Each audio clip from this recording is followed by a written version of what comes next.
one of the key issues that a lot of nonprofits face is trying to determine what is an effective ask. And if I was to make one general statement, it would be keep the ask simple. Keep the ask simple if it's a face-to-face ask. Provide the information that is helpful, but be very clear and focused on where it is that you're wanting to take this partnership, what it is that you're wanting to ask of the person. Because if you don't, it's cluttered. The person doesn't necessarily, they can't read your mind.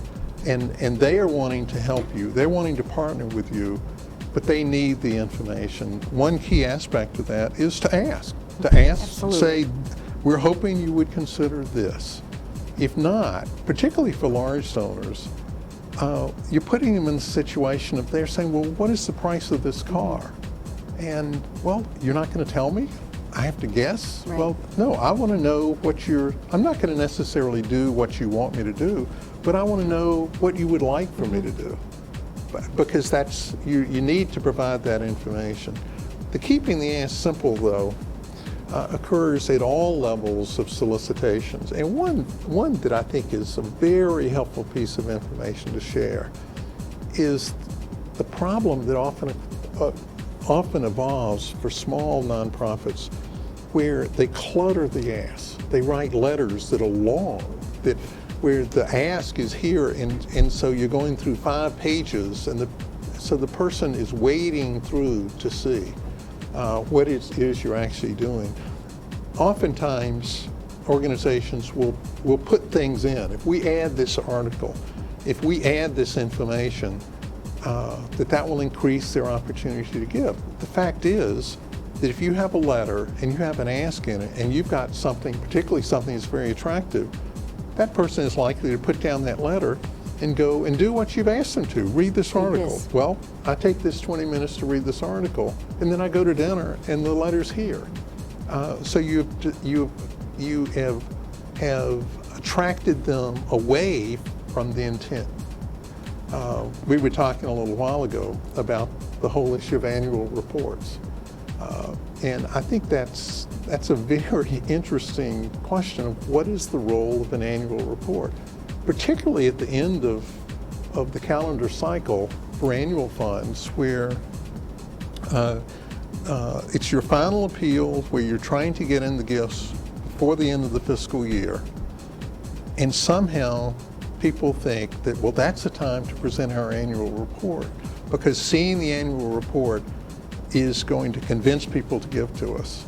That's not been my experience. What has been your experience with that? That same thing, that an annual report to me serves as a very good non-solicitation communication with donors and members and friends at some other time of the year than when we're asking for a major gift, where we're not asking them to do anything. Asking for an annual $100 gift.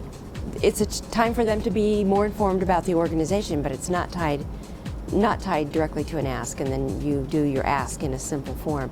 One of the things I think is really drawing attention to how simple asks work well is the idea of electronic and email asks that tend to be very simple with an immediate response mechanism.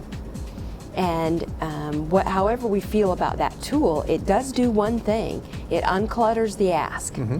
Here's a one-page email asking you to click here and give. And if we're inclined to give that way, it could not be simpler. And I think that the 5-page letters of the past, 5-page on both sides, telling everything that's happened in the organization for the last 100 years, we're finding that as we bring new donors into our organizations, they have no time or attention span mm-hmm. for that kind of an ask. And we really need to respond to this request for simple, straightforward, tell me what you'd like for me to do. I may not do it, as you said, but tell me what you want. You came with an idea. Tell me what it is. I think most of us as development people have had that experience where we're having a great conversation with someone and they stop us and say, are you going to ask me for money or not? Yeah. And that just simply says that's what they were prepared for, a simple, straightforward ask. Yeah. I've had an interesting experience this year with the recession where most small nonprofits are significantly down with their annual fund. One client is significantly up. As of today, they're up 23%. And they came up from being 20% behind. And as we've analyzed how we've done that, one, we've gotten some alumni involved in a match, which has been very helpful. But the other thing is that we've sent out 2 follow-up notices that are just on little cards saying, here's where we are with the annual fund. Boy, this is really moving in the right direction. If you haven't sent in your gift, I hope you will by this date. Right. We really need your help. Takes up 3 sentences. The response to that has been better than the response to the original 2-page letter. And that points to me that a lot of people don't end up reading those letters. But if they see this card with a nice picture of a student, we get our message out, they can respond.